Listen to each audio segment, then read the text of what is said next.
Greetings, Remnant family and online friends. Welcome to the Midweek Refuel, where we seek out the ancient paths in order to run our spiritual race with a little confidence. Please take a moment to hit the like and subscribe buttons down below so that you don't miss a single lesson. And make sure to also check out Remnant Church's weekly Jumpstart. You'll be glad you did. You can find that in the Orthopraxy Start page in Rumble. And concerning this week's lesson, I have to confess that this week's reading convicts me because I love food. If you can get hold of one of my lessons from, I don't know, about 2 years back, you'll see how much I love food. I was a big boy. I will go out of my way for some good food. I miss good food when I'm dieting. I will travel hours to try some rare treat. My favorite vacation spots in this world are picked by cuisine, not by tourist traps or scenery. Last year, I took up cooking. I never thought I'd be any good at it, and I found it to be most therapeutic for my OCD nature, and also I have found cooking artistically challenging enough to demand conformity and rules, while at the same time encouraging creativity and art. It's a wonderful pastime. It is both a scientific and an artistic creative outlet. I love food. I love the cheapest goodness of something like a fast food cheeseburger. And I also love going to the expensive little restaurants with one or two items from the chef's specialty menu. You know what I'm talking about. Those restaurants that inform you from the get-go and from the slimness of the menu that you are about to eat a unique masterpiece. I loved baked goods. I love confections, stir fry, steamed, boiled, grilled, or even air fried. If there is a kitchen utensil, I like just the stuff in the kitchen. If there's a kitchen utensil, I now want it. I want a cheese slicer. I want a cheese grater. I want an instant thermometer. I want a Pampered Chef everything. I want a panini press. I want a giant food processor. I want all of the all-clad 5-ply cookwares. Shout out to my mother-in-law. She did indeed buy me the entire all-clad set. Thank you so much. She has a delicious gourmet chicken Provençal waiting for her when she comes into town as thanks for that wonderful and beautiful gift. And it is food that starts Augustine down this particular rabbit hole today. I was raised in what was once what was at one time considered an extremely strict holiness denominations. And I owe them quite a bit. I'm glad that I was raised there. Things have changed since then. There used to be no dancing, no smoking, no drinking, no movies, etc., ad nauseum, no nothing, right? Which at 16 years of age did indeed feel like no nothing. My Baptist friends were always at the movies watching Return of the Jedi on the big screen while smoking cigarettes while I was being taken to the Friday Night Alive service for troubled teens, to keep us out of trouble. My sister used to say that the only time she ever wanted to be drunk was at one of these denominations' party. I have to agree with her, because drunk is the only way you could possibly enjoy this kind of party. Being blackout and stumbling drunk is possibly the only way to enjoy playing Dirty Santa or pass the present around until everyone passes out. Needless to say, the ascetic nature of my upbringing created who I am in nearly every way. It might sound like I'm complaining about it. I'm not, and I hope I don't sound like I'm complaining. I'm very thankful for that denomination and their history. Being taught from an early age how to say no to cultural extremes and cultural norms at a very young age is an extremely important discipline. It's very helpful in life, especially later life.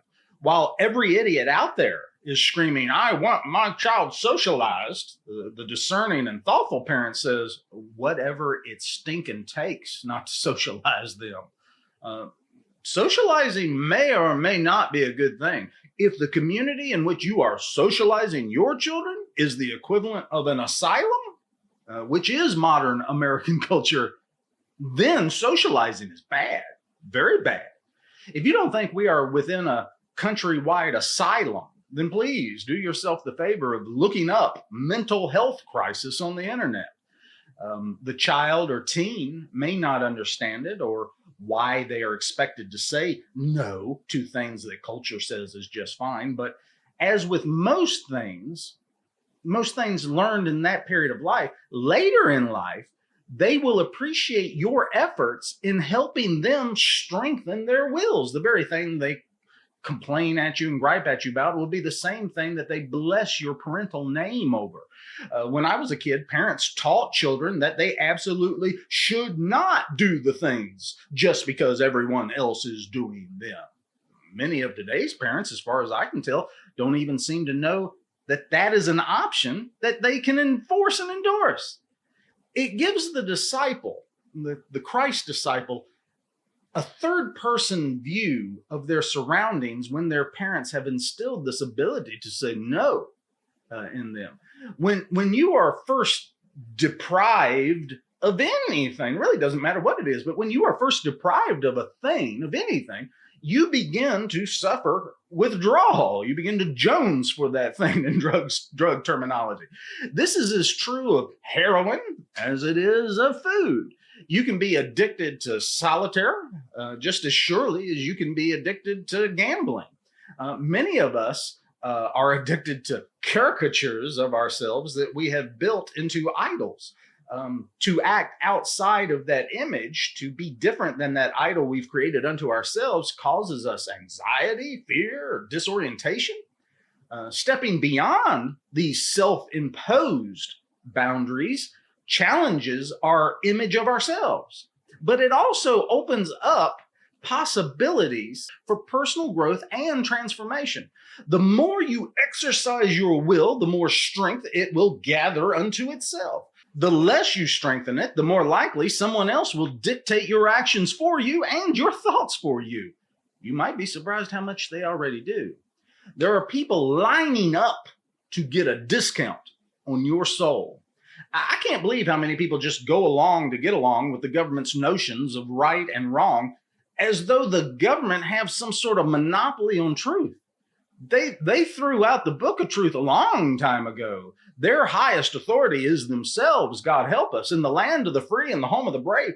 I was completely disillusioned and upset by the culture and the people that lived through the pandemic. Pandemic years, as everyone cowered away with their tails between their legs and offered up their very souls for security and bread.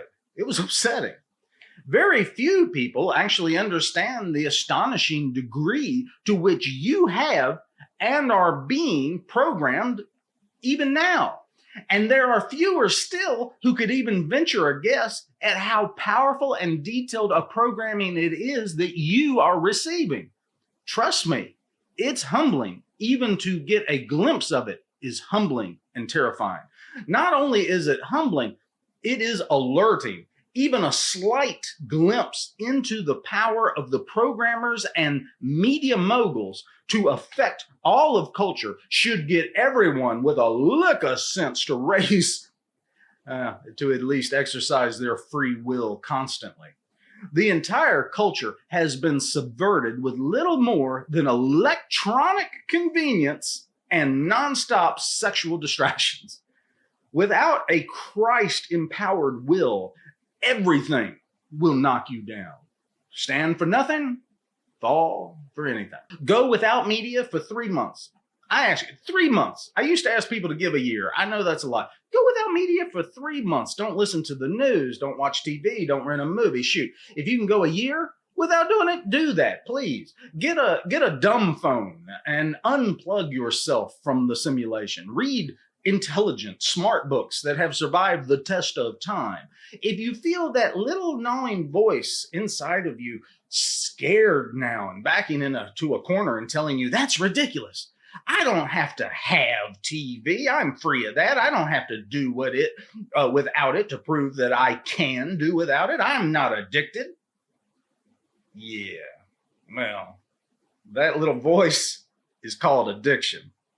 I would much rather be called a legalist than be accused of standing for nothing.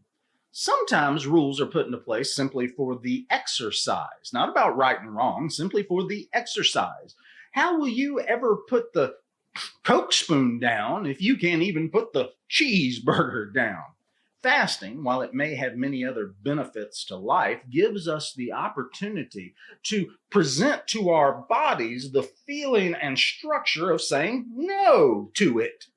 Saying no to food feels much like saying no to anything else that the body desires. We teach it to ourselves and we teach it to our children so that the day when something real needs to be declined, they have already strengthened their wills through Christian discipline and can say no to the devil, get behind me. I went for 10 years without TV in the home when I was raising my children. I remember turning it back on and being blown away. That is so far short of what I was, but I was blown away by not just the changes in cultural ethics and morals, but also the cultural changes which I saw being enacted out in the world around me. I wondered why certain things had become okay, while other things that were okay were made socially unacceptable, all within 10 years. In the blink of an eye, the world had gone from Cheers and Seinfeld all the way to Game of Thrones and Dexter. And while you might appreciate the stark contrast of my references that I have presented to you today, you can't really understand the power of TV to brainwash you and the masses until you have done the hard work of detoxing yourself for a bit, just long enough to know it. The frog doesn't feel the heat until the frog is dead.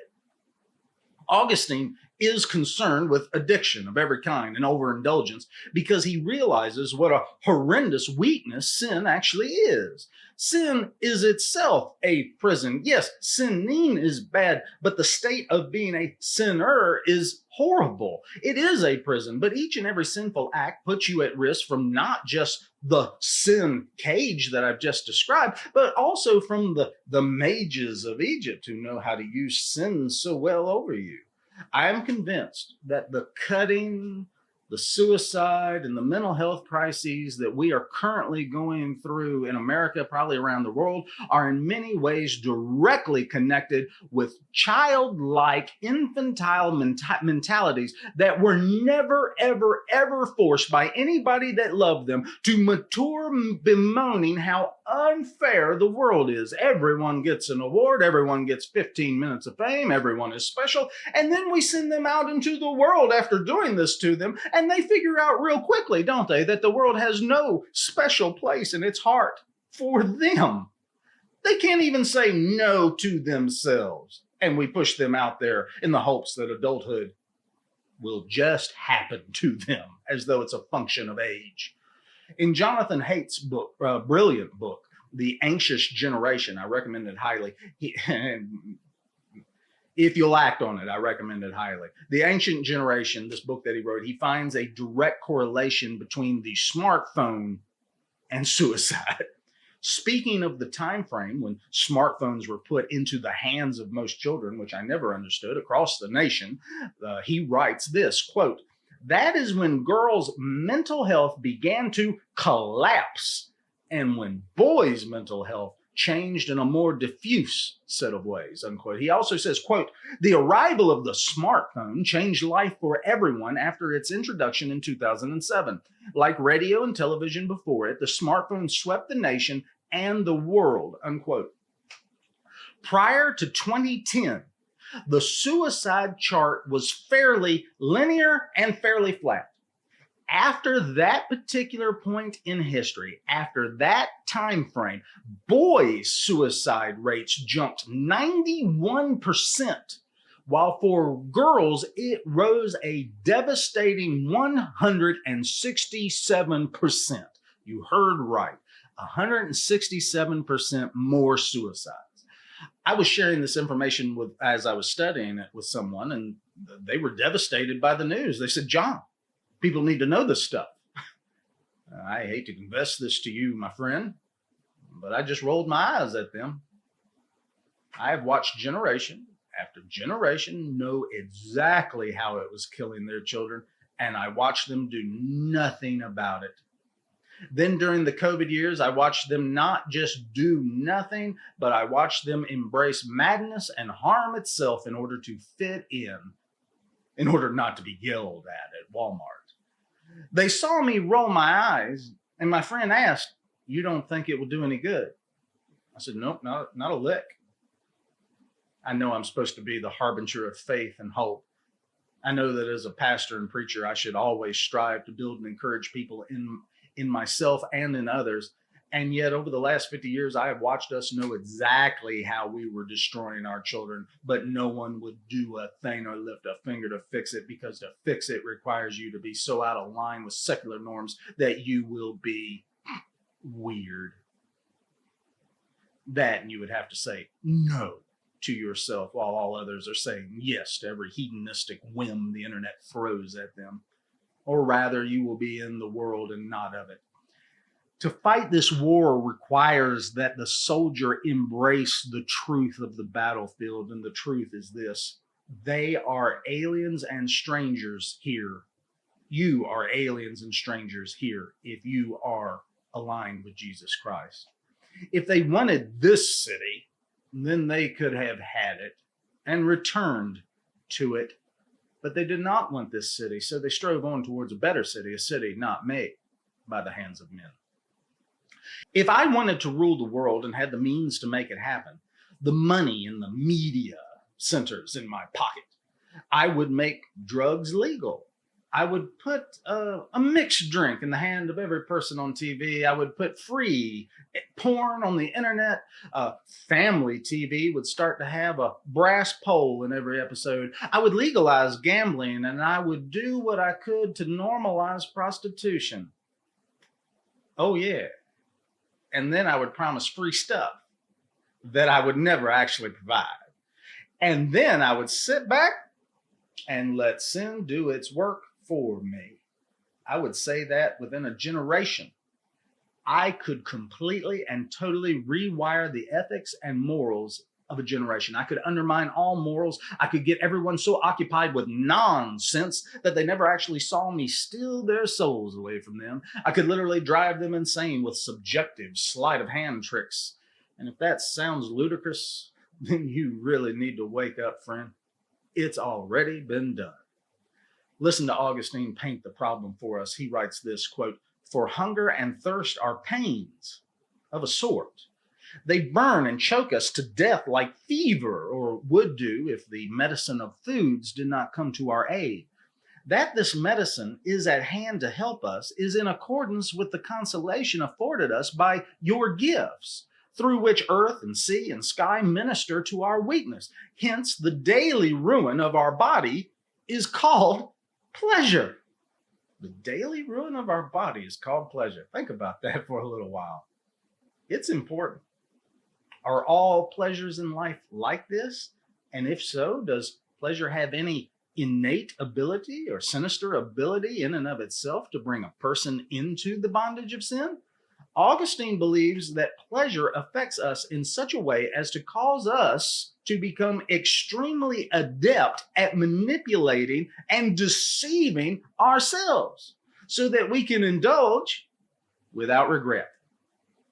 Or so we think. He writes this horrible truth, quote, "My wretched soul is full of glee at this very uncertainty, the uncertainty of eating only what is needed, and uses it in preparing the case for its defense, rejoicing that it is not clear what is the due amount of food to maintain one's physical well-being, and covering the work of pleasure with the pretext of health," unquote. So not only are there men and women out there who know your weaknesses and use those weaknesses against you, but even your own mind, when it comes to sin, is untrustworthy. The only hope you have is to gird up your mind, pick up your cross, and say no to yourself daily. Turn with me, if you will, to Book 10, and we will read chapter 31, and you can get your free copy from the public domain resource website called Project Gutenberg. You can find a link to them down in the description below. Chapter 31. "There is another kind of evil that belongs to this day, and would that it were sufficient to it. In eating and drinking, we restore that which daily falls away from our bodies, until such a time as you destroy food and the stomach, when you will slay our need with wondrous satiety, and clothe the corruptible in eternal incorruption. But as it stands, my need is sweet to me, and I fight against that sweetness, lest I be deceived by it.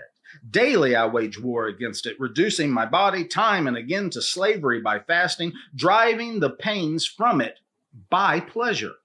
For hunger and thirst are pains of a sort. They burn and choke us to death like fever, or would do if the medicine of food did not come to our aid. That this medicine is at hand to help us is in accordance with the consolation afforded us by your gifts, through which earth and sea and sky minister to our weakness. Hence the daily ruin of our body is called pleasure. This you have taught me, that I should approach the eating of food like the taking of a medicine. I pass over from the unpleasant sensation of want to the ease that comes with satiety. But the snare of concupiscence lies in wait for me even as I pass. The passage is itself a source of pleasure, and there is no other means by which I can pass the way that necessity forces me to pass. And although I eat and drink for my health's sake, a dangerous sweetness tags along at our heels and often attempts to go first, to make me do for pleasure's sake what I say or wish to do for my health's sake. Nor do pleasure and health limit themselves to the same amount. What is enough for my health is not enough for the demands of pleasure, and often it is doubtful whether, driven by need, I seek to sustain my body, or whether, misled by desire, I seek to minister to my concupiscence.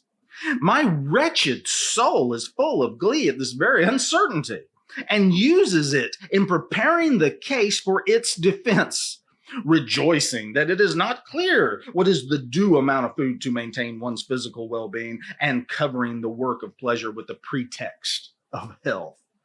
These temptations I daily endeavor to resist. I call upon your right hand and take to you all my hesitation, having as yet no firm policy on this matter. I hear the voice of my God bidding me, let not your hearts be weighted with tipsiness and inebriety. Inebriety is far from me. Have mercy upon me, lest it come near me. Tipsiness, however, has at times crept up on your servant. Have mercy on me, that it be far from me. No one can be continent except you give it. Many things you bestow upon us when we pray, and whatever good things we have received before we pray, we have received it from you. From you also we have received the power to recognize that we have received these good gifts from you. I have never been a drunkard, but I have known drunkards made sober by you. It is your doing that those who have never been drunkards are not drunkards, and your doing also that those who were drunkards are so no longer. And you're doing also that both should know by whom this was done. And I have heard another saying of yours, go not after your lust and forbid yourself your pleasures. And by your gift I have heard this saying also, neither if we eat shall we have too much, nor if we eat not shall we have too little. That is to say, neither will one thing make me rich, nor the other poor. I have heard another saying also, I have learnt to be satisfied with what I have. I have learned to be rich and to be poor. I can do all things in him who strengthens me. He that said this is a soldier of the heavenly army, not the dust that we are. But remember, O Lord, that we are but dust, and that of dust you have made man, and that he was lost and is found. In himself he had no power. Paul also was dust, whom I love for the sake of the words that, prompted by your inspiration, he spoke. I can do all things in him who strengthens me. Strengthen me so that I gain this power. Give what you command and command what you will. Paul confesses that he has received this power and that what he boasts of in the Lord. And I have heard another man say, take from me the lust of the stomach. Hence it is clear, my holy God, that when what you command be done is done, it is your gift. You have taught me, good Father, that to the pure all things are pure, but woe to him who by eating causes offense. That all your creation is good, and that nothing should be rejected that is eaten with thanksgiving, and that it is not food that commends us to God, and that no one should judge us in matters of food or drink, and that he that eats should not despise him that does not eat, nor should he that does not eat judge him who does. All this I have learnt And thanks and praise be to you, my God, my teacher, who knock at the door of my ears and enlighten my heart. Deliver me from every temptation. It is not unclean food that I fear, but unclean greediness. I know that Noah was permitted to eat all the manner of flesh that could serve as food, that Elijah was refreshed by eating meat, that John, endowed with wondrous abstinence, was not polluted by the flesh of living creatures, that is, the locust that served him as food. I know, too, that Esau was deceived by his greed for lentils, that David reproached himself for wanting water, and that our king was tempted not with meat, but with bread. For this reason also the people of Israel merited their reproach in the desert, not because they desired for meat, but because in their desire for meat they murmured against the Lord. Set as I am in the midst of these temptations, I strive daily against greed for food and drink. This is not something I can resolve to cut off once and for all and never to touch again as I could with sexual congress. I must hold the reins of the throat and relax or tighten them in their proper degree. And who is there, O Lord? Who is not carried away at least to some extent beyond the bounds of necessity? If there is such a man, he is a great man indeed, and let him magnify your name. I am not such a one. I am a sinful man, but I also magnify your name. Let him who has overcome the world intercede before you for my sins, counting me among the weaker members of his body. Since your eyes have seen my substance, yet being unperfect, and in your book will be all my members written. Sin is a trap. It is a prison. It's the worst kind of devious trap there is. It is so devious that even without jailers around, you, without the light of Jesus Christ, will sit in your cage obedient without ever realizing your decrepit state. It takes good things, even good pleasures, and inverts them. They become the things worshipped instead of the momentary thing that they should be. Sin has a way of making indulgence greater than health, laziness greater than work, and sex greater than love. Sin will rationalize itself to you and to anyone who questions you. Sin hates you as truly as the serpent hates you. Let's turn to where Augustine gets his ideas from. The book that he turns to says this, quote, I have the right to do anything you say, but not everything is beneficial. I have the right to do anything, but I will not be mastered by anything. It is for freedom that Christ has set us free. Stand firm then, and do not let yourselves be burdened again by a yoke of slavery. And of course, quote, therefore do not let sin reign in your mortal body so that you will obey its evil desires. Do not offer any part of yourself to sin as an instrument of wickedness, but rather offer yourselves to God as those who have been brought from death to life, and offer every part of yourself to him as an instrument of righteousness. For sin shall no longer be your master, because you are not under the law, but under grace. Christian soldiers are not sitting on the couch eating cheese balls and watching Game of Thrones until someone makes them go to work so that they can eat. No. A Christian soldier is someone who has trained the mind, the body, and the soul to resist evil, to use their wills to control themselves, and to stand alert against those who would use your sin and the sin of others to control you. Paul wrote these lines to the Philippians, and I find them good for today. Quote, I have learned to be satisfied with what I have. I have learned to be rich and to be poor. I can do all things in him who strengthens me. Unquote. To which Augustine replies, quote, he that said this is a soldier of the heavenly army, not the dust that we are. Unquote. I personally don't want to be dust. I don't want to be saltless salt either. I want to be a soldier in the heavenly army.